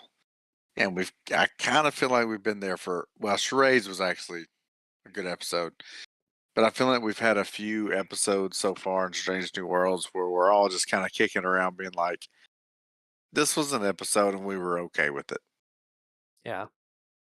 Which shows you So how I'm, spoiled we are, because solid Star Trek episode would have thrilled us when we were doing our Discovery and Picard season 1 and 2 watches. That's true. So I'm hoping that they that things ramp up in the back half of the season. Right. 4 more episodes. We've probably got 1 more shenanigans. So we seem to be doing about 2 a season. Well, we've already done both of them, right? Well, we did charades, and did we do another shenanigans episode? What? I'm trying to think. Are you counting the time travel episode as shenanigans with Kirk and Lon? No, I thought one of the earlier ones was a shenanigan episode. There was in season 1 you had Mbenga, you had the fantasy, right? Yeah, and then you had the Freaky Friday where Pringle and Spock swapped. Mm-hmm. Yeah, And and then so this one you had charades. Maybe I was thinking to Pringle when they swapped. Maybe I was thinking that was this season. Yeah, we had the Forgetting episode this season, charades. We had the one where there was the starship buried underground that busted through, Mm-hmm. and Binga and Chapel went John Wick. You had the travel back in time with Kirk and La'an episode. You had the courtroom episode with Una. And there should be one more, right? Yeah, I think you're. Yeah, and so yeah, we are due for another yuck. Yeah, I guess so. and given that the next one's called Those Old Scientists. I guess we got to introduce McCoy reboot. Mm-mm. Well, maybe. I don't know. Anyway, I guess we'll see. hopefully it'll be a strong final 4 episodes. All right. So those were our new Trek episodes. I guess we have one other that's kind of new Trek, but it wasn't picked as our season watch. So I ended up watching a whole season, though. you did? I watched 2 seasons, yes, of Lower Decks. Wow, okay. Because I was like, well, I don't think I remembered finishing the first season, and this is the end of the first season, so I should watch it. And then I got into it, and yeah, Lower Decks starts off a little shaky, and then it gets strong towards the end of season 1, I think. Red alarm, yes. All right. Well, do we need to go to Lower Decks? I was going to go to Voyager. Do Voyager first. Okay. So we watched. Can I handle Voyager? Well, let me at least tell you why I picked it. Okay. Because that's usually how we do it. I usually just tell you why I pick it, or let whoever picked it tell. So this was the Star Trek Voyager. This is kind of a rare jewel from season 2, episode 9, Tattoo. Mm-hmm. Maybe the crown jewel of this season. And like I always say when it comes to Star Trek Voyager episodes, every great Star Trek Voyager episode centers around Chakotay. And so we get to see why Chakotay is who he is, how he was destined to explore the stars, and how he's always been this thoughtful person. And Chakotay, we don't get to.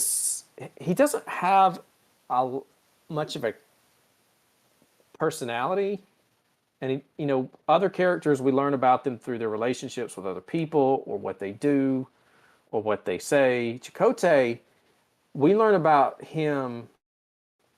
His character has a tattoo on his face, and that stays pretty consistent through the whole series. Mm-hmm. And this episode is partly about that, and it's got also some interesting, far-reaching consequences about revelations about the Rubber Tree people. Tuvok does some things. Manages to almost not lose the first officer. Janeway's in it. Janeway is in it, encroaching upon personal space as per usual, Uh-huh. or at least Chakotay's personal space. I think B'Elanna says something. Neelix goes to the planet. For some reason. I seen a hawk swoop down and claw a man's eyes out. He was screaming, "My eyes! I'm blind, oh God." So the B plot was fun. So yeah. What was the B? I love the. Go ahead. Go ahead. The B plot. Oh, Warden. Doctor. The stuff with the doctor and him learning empathy. Yes, from Kess, who is a very extremely empathetic character. Just everything. I just like the doctor as a character, and I forgot about him being a lot snarkier at the beginning. Quite robotic. He is an asshole. He actually he reminded me of my wife's OB in Oklahoma. Like that was exactly. She would leave every appointment like in tears at how much of an asshole he was. You're pregnant. Give it a few months and you won't be anymore. Now get the fuck out of my office. It comes with its own share of discomforts. So see you later. That is why I picked Tattoo. Willie, proceed. The episode was the doctor got sick, and that was fun, and Chakotay hanging brain, and that was stupid. And that was pretty much the episode. I mean, I watched that. God. Oh, I told you to start with. The first time I tried to watch, I was having internet issues, and it kept buffering. And the episode was painful enough to try and get through listening to Chakotay have that much dialogue to start with. They even managed to find a young Chakotay who was just as annoying and just as unexhilarating to watch or listen to as adult Chakotay. And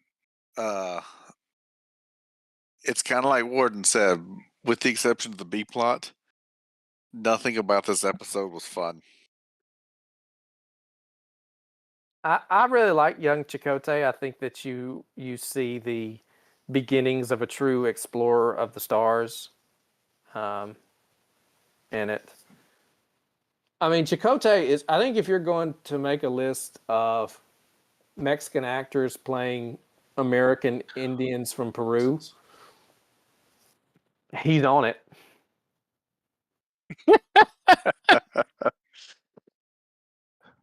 Let me tell you something else, though. I do appreciate the fact that Chakotay goes down as the only Starfleet officer in history who his comm badge falls off. Because I feel like a lot of people have been through a lot of shit. You'd think that would happen a lot more often than having a fake tree fall over on you and you get knocked to the ground in your combat. But they even beamed it up. Yeah, I you know. But it's okay, because the natural thing to do would be to go get naked and steal someone's kimono to, show that you're not threatening. I think it was really a nice touch that the Rubber Tree people's defense was they could do a rain dance and control the weather. Mm-hmm. So I said it was electrical storm. That was how it kept people away. The best part of the episode was that Mr. Lipman from Seinfeld was one of the sky people. I don't watch Seinfeld, so I'll take your word for it. It's come to my attention that you had sex with the cleaning lady on your desk. Was that wrong? Should I not have done that? Yep, I saw him. I was like, I'm pretty sure this guy was in Seinfeld. But this was all. I also forget that this show was during the 90s when So many actors were on Seinfeld. Yeah.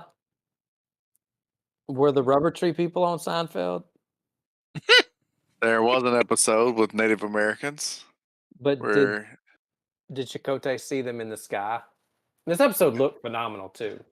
Just the cinematography and the graphics when the lightning and he saw the Rubber Tree people in the clouds. It's really great. oh man. I liked how he could hear his father's voice through the hawk screeching. I hear him now, Dad. I hear him. Yeah. Very emotional episode. I'm glad that we saw the hawk make the same swoop every time too. Look, you may be My made of wa- money, but hawk footage is expensive, okay? oh man. This Warden, was let me toss it to Warden because I feel like you've sang enough praises of Tattoo. I'm going to save some for Warden. Warden, how do you feel about Tattoo? Or did I already ask you? Did you say that the doctor thing happened and then maybe that was? I interjected that. B plot was the A plot was whatever. I'm telling you what, It if I'd been Chakotay's dad, I would have kicked his ass out of the tribe. I would have at very least kicked his ass. Yeah. I I mean, The most golly. realistic part of it was where he was like, it was a mistake dragging Yeah. your ass along. It was. Not because you couldn't have learned anything from it, but because you're just making this so goddamn miserable for everybody. We are in the Central American rainforest, and you are still the most annoying thing here. Well, why didn't we take a shuttle? Why we gotta walk it? There's so many I'm seeds planted sweating my there for balls that. off here, Chakotay. Will you please shut up? I don't know. I think it adds a lot to Chakotay's character personally. I mean, yes. It's a quintessential Voyager episode. Mm-hmm. I will say, yes, I will agree that it adds a lot to his character, but it's like adding to zero. He has a tattoo on his face. Uh-huh. Did you know he's a Mexican American? The actor. Yeah, Robert Beltran. Yeah. Mm-hmm. Chakotay does stuff. He gets stuff done. Yeah. And he thinks things about other things. Okay. Yeah. All right. Star And Trek he Voyager. reflects on those things. I think the best thing that Robert Beltran did here recently is make it feel much better to hate him and his character by being such an ass.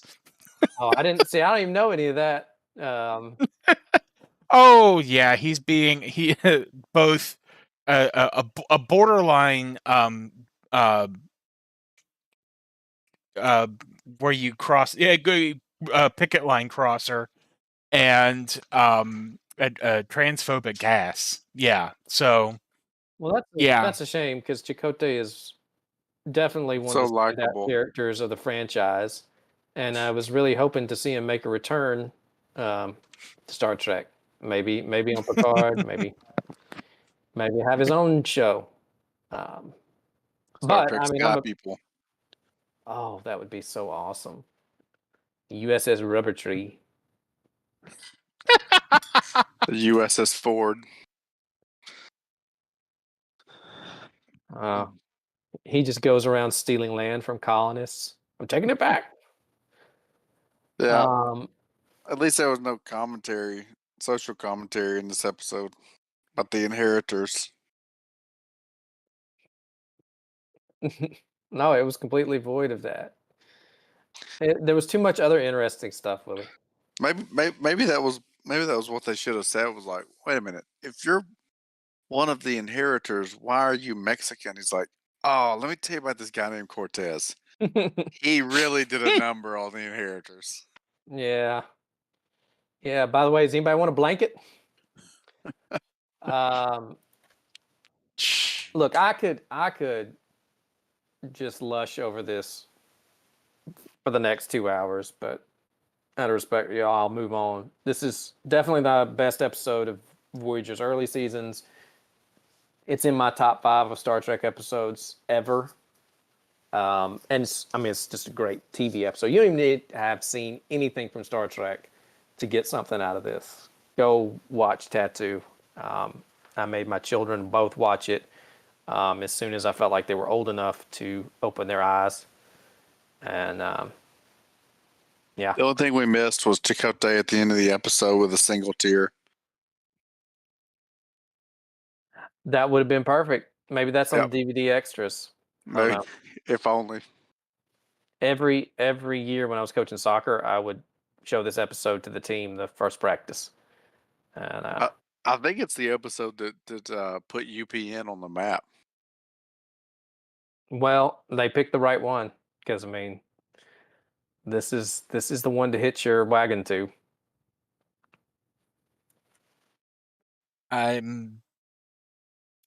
We've lost him. Not even sure if we're being sarcastic anymore. I just want to say that every word I have said about this episode is 100% genuine. There has not been the first drop of sarcasm. I don't think so either. Yep. Honestly, I don't know what the award for. We should start calling the best episode instead of the good, the bad, and the hubris. We should call it the Tattoo Award because. I agree. Until I saw this episode, I thought Ricardo Montalban was the best Mexican American or best Mexican actor in Star Trek. Mm-hmm. I don't feel that way anymore. No. I feel like the bar hath been raised. I'm not sure I can do this anymore. I've tried to move on to the next episode like 4 times now. I mean, when he froggered his way through the lightning bolts, I was on the edge of my seat.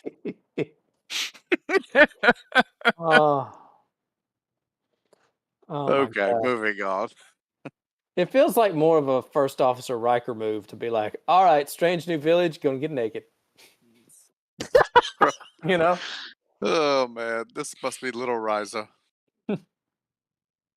First contact, better have my dick out. Star Trek Voyager Season 2, Episode 9, Tattoo. All right, we watched one other episode that's not a classic Trek episode. I think it's becoming one. But it's from Lower Decks. It's the finale from Season 1. Season 1, Episode 10. No small penises. And I picked this one because we had one just absolute Easter egg hunt that was a lot of fun. And I've been meaning to introduce Willie to Lower Decks. And so I thought this one is another one that is chock full of Easter eggs for TNG fans. And it's a pretty good episode.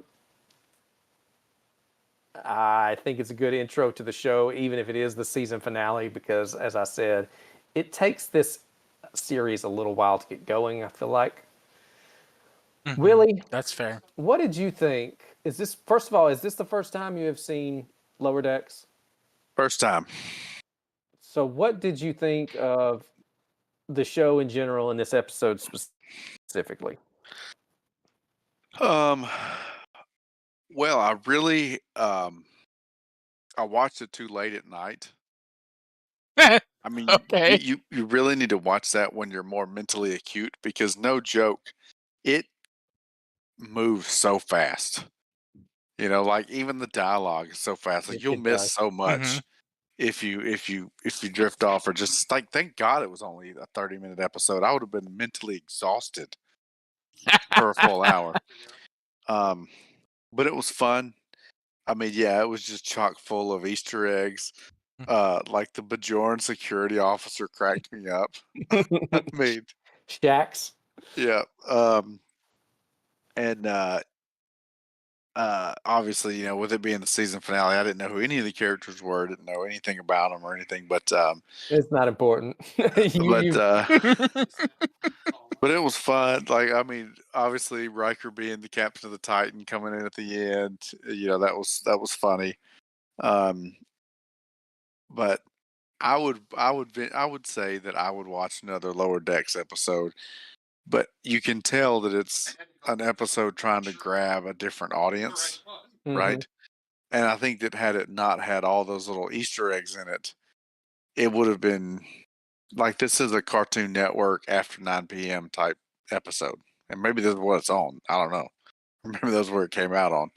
But it felt more like I was watching a Star Trek themed Futurama episode than Star Trek. And like I said, maybe that's what they're going for. But it was fun. I enjoyed it. I rewound it a couple times to make sure I caught the Easter eggs when they were throwing them out, like little Ryza. Oh, should we take the little Horon? Nope. Take the normal one. Set course, warp 6, 7, 8, 9. Yeah. Oh God, That's right. Oh, the jazz.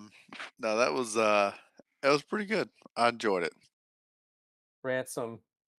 She's like, be as hard on you as before. He's like, I'm perfectly hard on her, except when she makes me hard. I mean, not that she makes me hard. I mean, I could get hard, but Yeah. you're both beautiful. I'm hard on you now.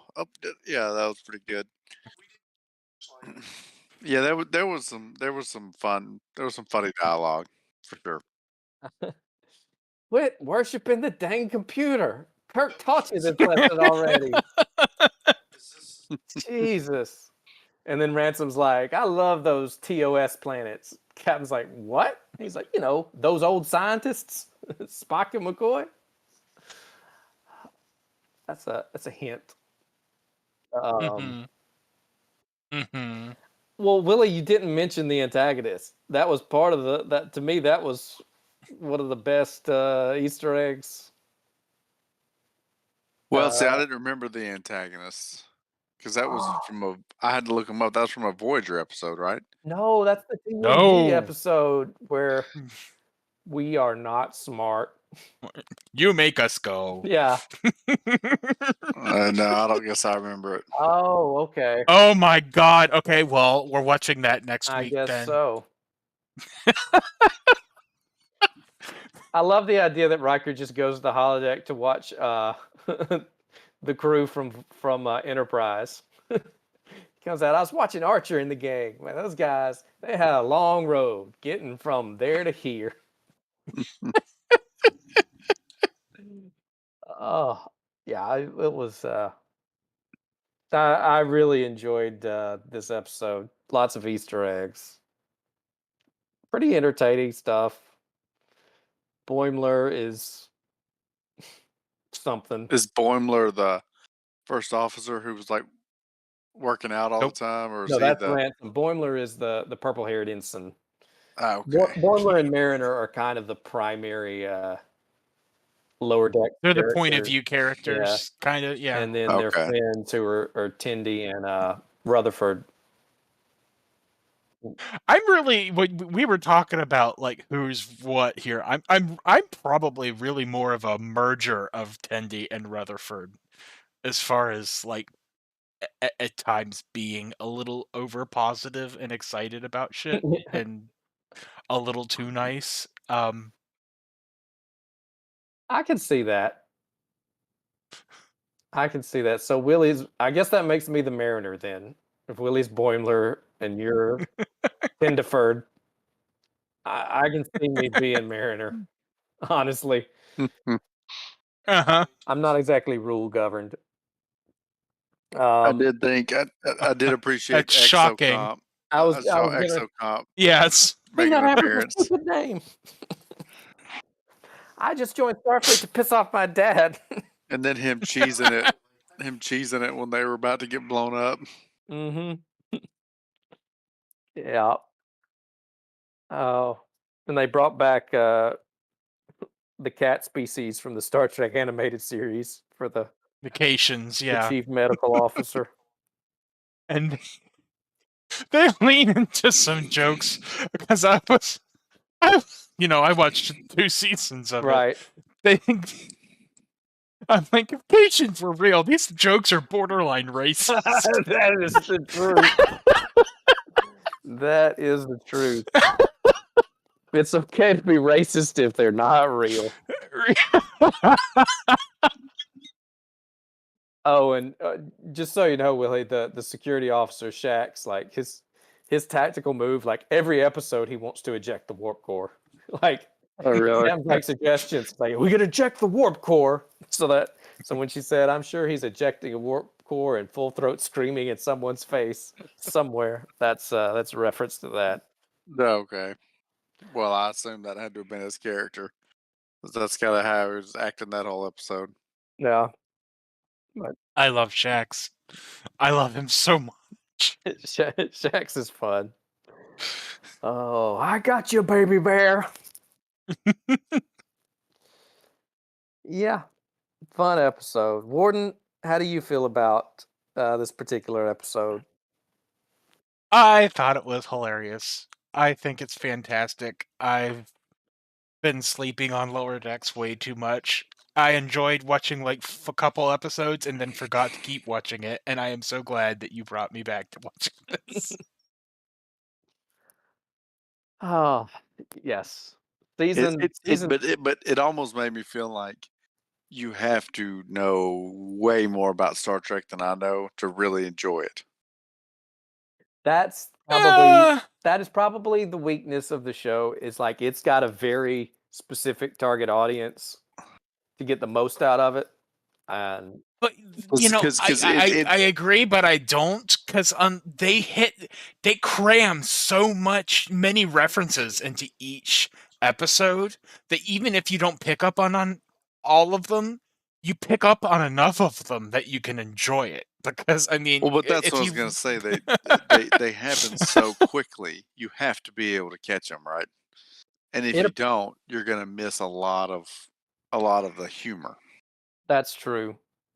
But I mean, it approaches Family Guy levels of just randomly throwing in references. Yeah. And Family Guy, you can watch it without catching every reference, I guess. But it is definitely written for fans of, I would say, specifically the TNG era. that is definitely the central vein of the humor for sure. Though I will say, starting like about halfway through season 2, they do start branching out a little bit more regularly. There's some DS9 references and stuff like that. But yeah, no, definitely. Well, and by season 2, it starts to become a show where it's about the characters on Mm-hmm. in its show more than just the characters are there to make TNG references. Like you get some actual, I think you start to get some actual compelling stuff between Mariner and Boimler Mm-hmm. and Indy and Rutherford. So um, it's evolving and growing, and season 3 is coming out soon, I think. It's out. Oh, it's out. Okay. Mm-hmm. May have to start watching it. Oh God, I'm flipping through episodes. We'll always have Tom Paris. That is fantastic. Oh goodness. Well, don't blow your wad on it because we're gonna have nothing to watch here in another 4 weeks. Yeah, but I don't know if I can wait. Because it is a fun show. I mean, Disco's supposed to be out soon, isn't it? Or have they even said Yeah, when but it's that's gonna come also. out? I mean, I can wait on that. That's not a fun show. That's true. I mean, Disco's like mid 2024. Oh yeah, early 2024. Yeah, it got pushed back because they had to go back and reshoot stuff to make it the final season. Thank God. Yeah, they had to. To make way for the next Star Trek series, which is going to follow Jack Crusher and Crash LaForge. on a new starship, maybe 7. I don't know. I would watch that show, I was honestly. about to say that show wouldn't be that bad. I'm okay. You wouldn't watch it? No, I would watch it. It's interesting you bring it up. That's all. Okay. Yeah. So this is the part of the show where I ask Warden, out of these 4 episodes, which one's your favorite?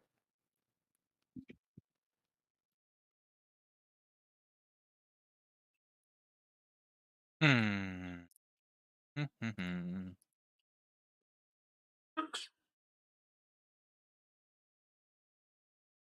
You know what? I'm gonna say no small parts. That's fair. It's got to be that. I mean, the 2 New Trek episodes were fine. They were, but they were both. Neither of them was the episode you would hold up for each of these shows, and say this is this show at its finest. I don't know. Picard Bounty, I mean, it is pure nostalgia dick tugging. So it very much encapsulates this season of Picard. Well, yes. But it's not the best episode, I agree. I think it's the beginning of, I think, a great deal of acceleration in a plot that's already highly accelerated.